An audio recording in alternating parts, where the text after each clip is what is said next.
신발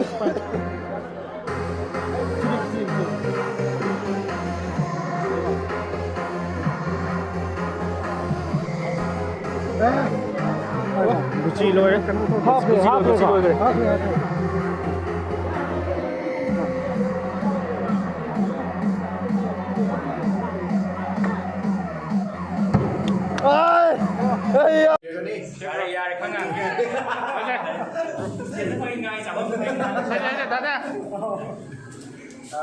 Hyderabad không ạ? Cao lao rồi nhá. Hyderabad. Xin nhận tiền anh cái đồ mù luôn không ạ? Để cao cái nói anh. Câu gì? Muốn nêu quả? Xin nhận tiền quả? Chúng rồi.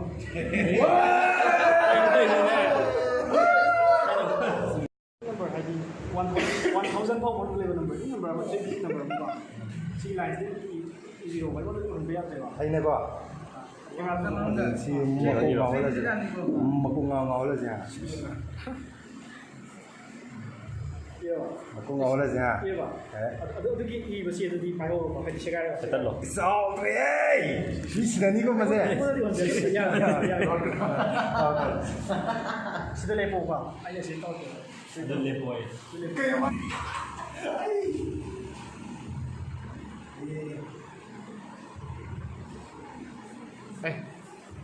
cái hộp điện thay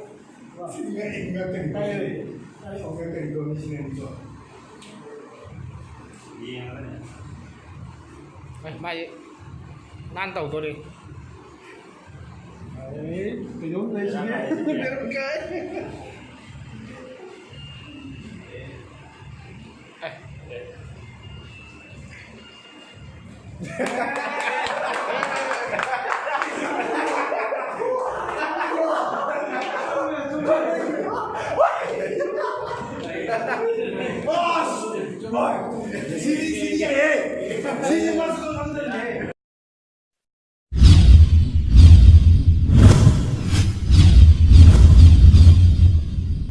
Dati music torose. nang musik itu silakan kau sangat satu gimana punya hak ai đang là ai em hay có tên này đây là tên này garibo ka body thuộc số. nó sẽ anh nó gì nè bây giờ quay sai đây nó một cái khăn mình ở đâu mà đi cái gì nó không đi cái là nó chiên đi vấn đề này cái là liên quan đến ở thằng next tông pi vai đến rồi sao sao Kayaknya ba, aku saja lagi ni hai lagi, aku si kau bilang dia, dengan ni cara kau ba, sudah lagi dia, kayaknya ba nu masih ba. Mayes, mayes, lagi aku ni kan ada, tahu, saksana betul ya. How did you take that? Comment tu. 다자란데 매직 세. But ngasi life ta real life ta ubasida loi tu chunge aduga ai ngasi de magic thazar. Yes magic thazar. Thumbs up to daya.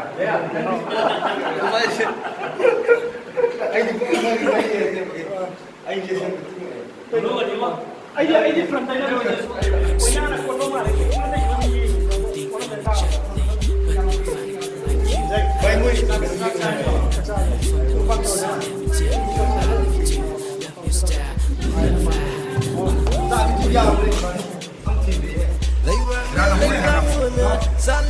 Kasi ako beda. Jadi aku ini tradisional food. Aku ini nak apa sih? Mau kang biar kan ni?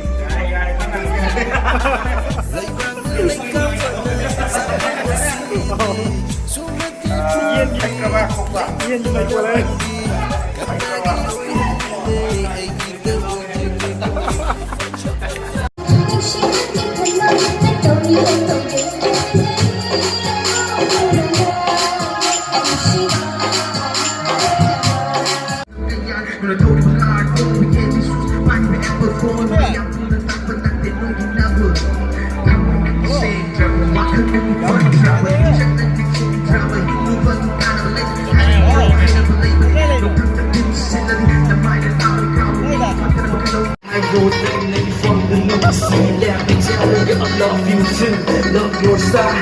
gonna fly high on the freeway.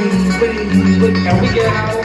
मेरा तो लेकर पता साथ नसीब सुमना कोई नहीं ना तुमको रंगे करना कोई करते आई जीता मुझे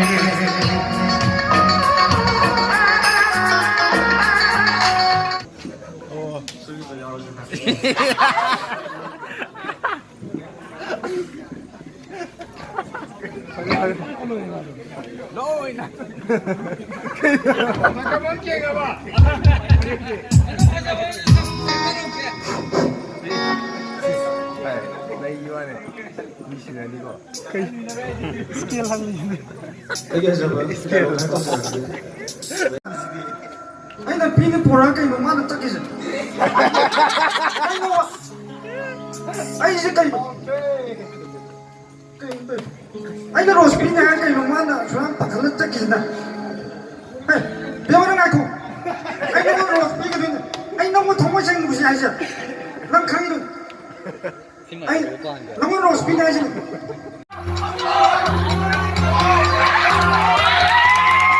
Bây giờ không có thì người gì mỗi lần culture thì dùng mỗi lần mình dress sama ni thì cái cái culture này hay là mình chọn một chơi vào ada tu mình dress sama ni wow begini ayam pani Malaysia program ini saya mahu invite to be untuk ikut di Agimaro beliau bersama dengan Secretary. Thank you very much. And I also would like to request Vibhasna to call upon next participant. Worship holduna just the use in like music code mark na te music code dia har music tan ulam de han mama da sulame ngasi PS bo boarding se la mama sulame do mama la ko dia ko mai ko kana ko satu single do e-learning app to gi kan to gi mai app no mai lam mama is minus on sin na to ni thai tha da le jam chong sila men ana du ga yam sei mo no ta na ko na ko to ri museum ta utti me ya ro मैं music हो गया रहा ये music तो बहुत हाने युग में मुझे खान भैया यहाँ बताओ बसे कोई क्लोजअप कार्ड तुम्बा दिनी की वाहन पारो मशीन यहाँ बताओ भैया मशीन है तो वो चीज़ है कुछ चीज़ अब तो भी बच्चे नहीं मैं म्यूजिक करते रहते आई कुछ साथ होगा आई की आई कब जाओ मैं म्यूजिक पे से आई के सूझ जाते हैं आई पूरी कैंपर और पाई बनते आई तो वैसे मैं नहीं भी वारी म्यूजिक क्या वारी जितना आता ना म्यूजिक से नहीं भी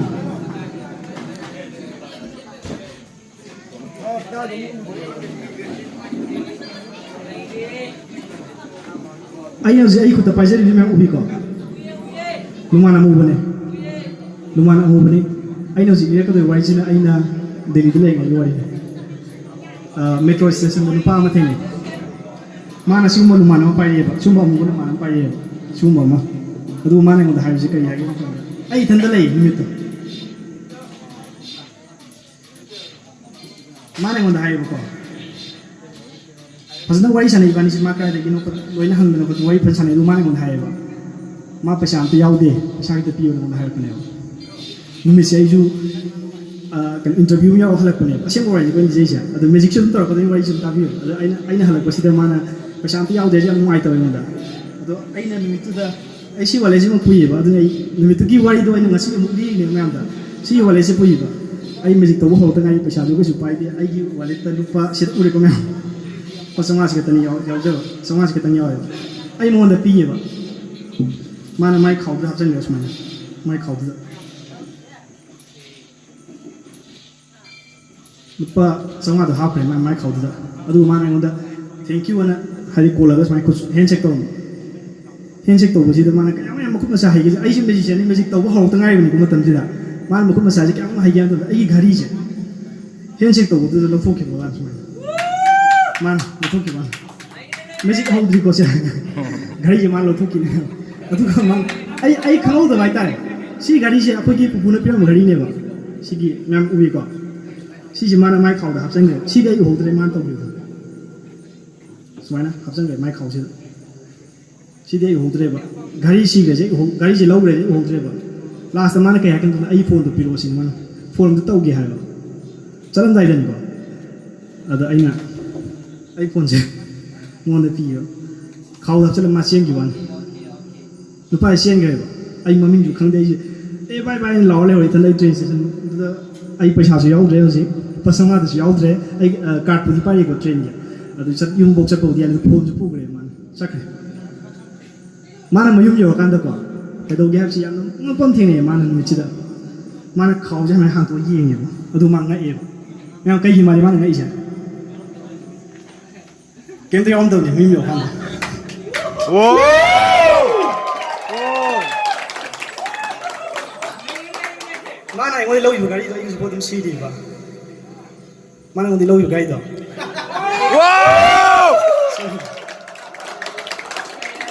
Mana ngoi lupa songa lau yu do sa. Adu so dum yauri. Adu yauri ko, oi ko. Adu ga. Mana ai pu yu phone do. Adu so dum ai dum pai. Adu na ai numitu da mana tambale san never ever try to roll from a musician ma degi music to pa ma degi sa hai pa ma degi mana chalak to haidi mana ngona torom bane ba do toro mem chakraga anta yarum da vai tare sin numitu gi wari ne ado ni si mana thank you thank you ai trick se kaino kasu music to ni ko ni la ko ta ni kasu prepare to gi music to ri ba trick to so ngak tang sai phami ngai dai na kai to sigen sum khallaga to se gi bani ado ama tanga to ma ge du ba kari to si hu khang de not pen di yaw me ko ai je kem to prepare to do ni na to ni ngom ra de to si khang do ai nga si je si nga si gi sai ai video yen ni khang je si nga si mak chen to chen me na nga si mo chen ba ado nga ai stage ta to di so ba ta ju na ai nga bi ni okay bro ai na nga sai kan ro ba si not pe sin na marker ba na su ge ko sana ba ta Magic to ni mi yam han mi se monda nang magic to ni nang paisa to mai na tan je paisa kan pa gi to hang monda adu gi answer ne trick na sian ja ne na si wi go mani tha yi chan ne am de ge gi chan ne na pa songa se pi ni 1 2 Wow! Wow! Hi. Hi. Asidia. ai ko ring do ai follow pa ta sumai na na music to ga paisa sumai chai na se bu de se mo sumai cha mo de stage de pa mo ga si anyways thank you everyone. Thank you so much, Daya. Carketing